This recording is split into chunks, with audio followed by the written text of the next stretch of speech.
In the city of Odesa in southern Ukraine, on the edge of the Black Sea, the Ukrainian flag flies high above the port. The streets here appear to be quieter than usual after 46 people died on the 2nd of May during clashes triggered by pro-Russian separatists. Residents here are anxious that the ethnically diverse city could be the next battleground between Russian loyal rebels and pro-unity supporters. Odesa is well known for its heritage, culture, arts and tolerance. The city's opera house, along with the monumental Pochomki steps that sweep people from the historic centre to the port, are some of the most famous structures here. This time of year, the streets will be bustling with tourists and sailors, hoping to make the most of the weather during the May holidays. But for around the past week, approaching Victory Day, it had all appeared to be but deserted.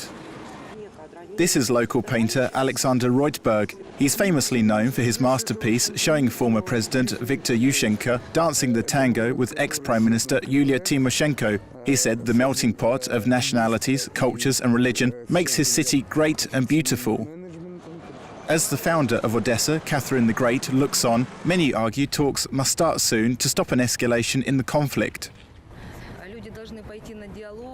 People must start a dialogue. They must start the process of reconciliation to make concessions to each other, and they must understand they have to come up with some kind of agreement. There has to be some give and take.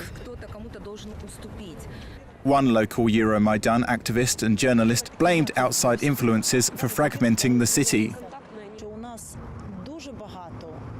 We have many problems coming from outside, and we have many internal problems. That is why tearing this city apart will bring nothing good, simply because tomorrow many things will lose their importance.